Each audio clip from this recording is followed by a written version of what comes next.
What's going on, YouTube? Welcome to the Living Freed channel. My name is Tyler Freed, and right now I'm just south of Salt Lake City, Utah.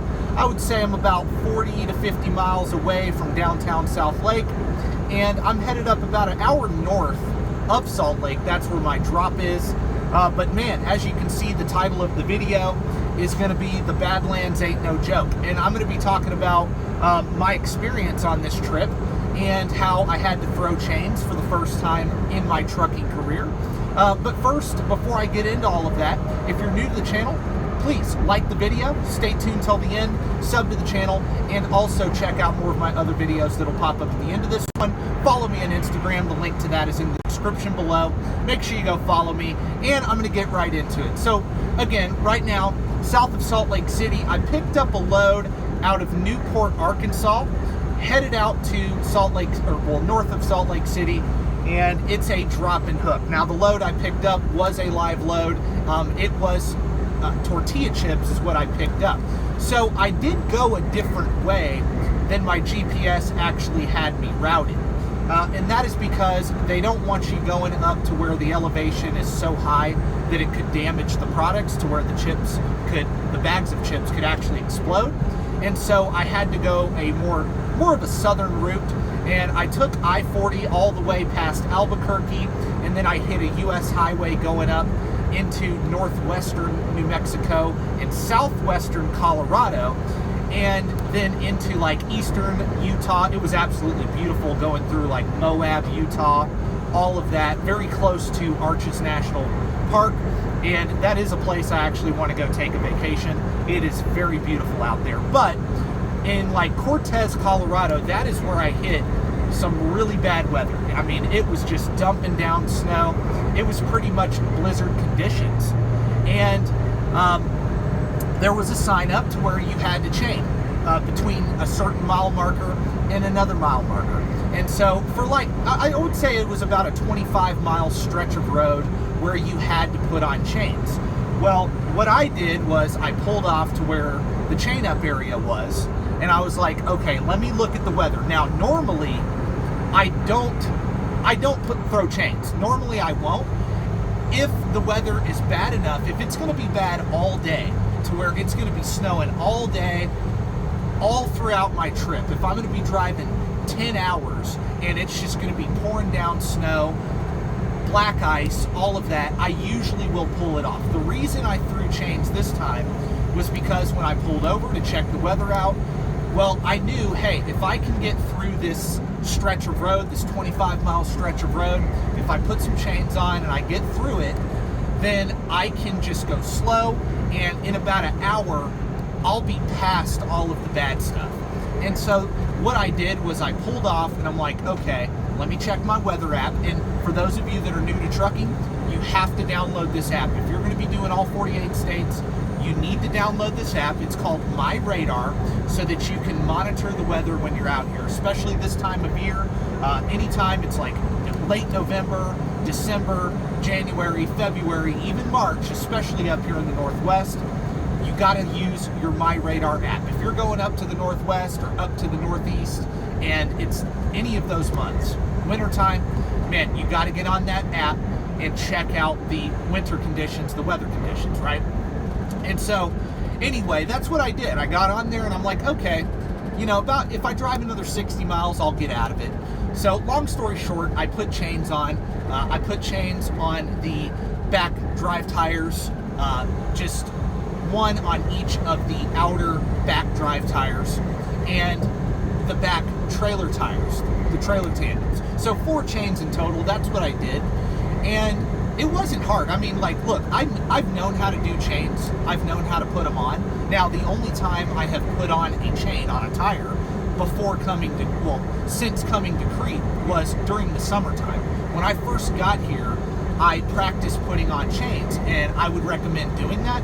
If you're going to throw chains, do it on the dry pavement so that you know how to do it. Because believe me, when I had to do it yesterday, it was freezing cold, it was wet, I got muddy. Man, it sucked. It really did suck. But I did it, and it did save me time. Now, it did throw me off my schedule. It did make it to where I had to change my ETA and my PTA But again, what I did was I pulled over and I checked the weather, and I waited like 2 hours. And the reason I did is because I knew the snow from checking the weather was going to lighten up. And so I just waited like 2 hours. The snow plows were out, and it was supposed to warm up a little bit. So I was like, okay, it'll warm up, it'll melt some of this snow, melt some of the ice. And it did. The temperature was, when it was really bad, I mean, it was like 20 degrees, but then it warmed up after about 2 hours to like 34. So that was enough to kind of let the salt, take effect, and the snow plows to get out there and clear up the roads. But the whole point of this video is to say, look, I still believe that. Like, if it was going to be snowing all day along my entire route, I would not have thrown chains at all. I would have just pulled it off and waited until the next day or until the snow cleared up and it wasn't really bad. But since I waited like 2 hours and I put those chains on, all I had to do was get past that rough patch and I was good to go. Like, that's the only time I would do it. I've been knowing how to put them on since I got to Crete, because like I said, I practiced putting them on before the wintertime hit.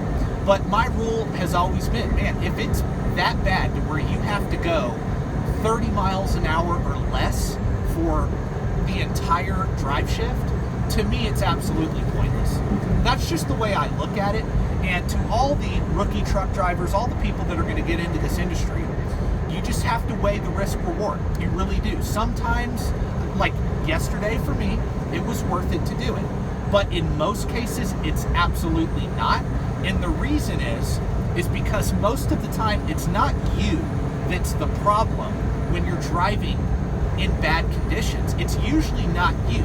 If you go slow enough, you won't get in a wreck. You won't jackknife. You won't have problems. That is not the issue. Most of the accidents occur because of other drivers. A lot of times it's four-wheelers. They're going too fast. They tap on the brakes on black ice and go flying, and there's nothing you can do. Even if you're going 20 miles an hour, 10 miles an hour, if you're driving on ice and you hit those brakes, you can start sliding. It doesn't matter how fast you're going. You got to be very careful. You have to weigh the risk reward. You got to look at the temperature too. In my opinion, that's what I do. I'm like, look, if it's 20 below, if it's 20 degrees or below, man, that's solid ice. That's going to be bad. It's going to be tough driving on that. But if it warms up and it kind of clears up a little bit and the snow kind of melts, I mean, you can deal with it. You still got to go slow. You still got to be safe. Like, whenever I hit the mile markers that require chains, once I hit the mile marker and I was like in the zone where they wanted you to chain up, it was rough. I could see exactly why they wanted you to chain. And for those of you that are like, oh, you've never thrown chains before, well, how come? Well, I've been driving for 4 years, but I worked at Millis Transfer, and Millis Transfer does not go east or west of I-25. The furthest west they go is Denver. And most of my career, I drove east of I-35. I did go to Denver a few times with Millis, but it wasn't very often that she went out there. But here at Crete, I've been west most of the time. Most of my time here at Crete, even as an all-48 over-the-road truck driver, I've been west. I don't know why that is. Maybe there's going to be times where I'm not running west, and my whole time I'm out, I'm running east. Like this time I was out, I have run east most of the time. This is my only load that I've got out west. But anyway, the point is if you're all 48, you may be put in that situation where you have to weigh the pros and cons and the risk reward. So anyway, that's my rant for today. Guys, I'm just talking about my experience in this video. There's really like no point I'm trying to make. I'm just sharing my experience. This is what truck drivers go through. This is what truck drivers go through, especially over-the-road truck drivers or, regional drivers that are in certain parts of the country where they have to deal with things like this. But my opinion has not changed. My opinion has not changed. I really believe this. If the weather is so bad to where you have to throw chains and you're having to go 25 to 30 miles an hour the entire day, and you see trucks and cars flying by you, you're doing the right thing, 25, 30 miles an hour, but they're going 60. It's time to get off the road. That's how I gauge it. How are these people driving? That's That's really pretty much it. So anyway, I really appreciate each and every one of you for watching my channel. Those of you that are already subscribed, if you're new to the channel, I appreciate you for clicking on the video, staying tuned this far into the video. Again, check out more of my other videos that are about to be popping up. God bless, thank you for watching, and peace out.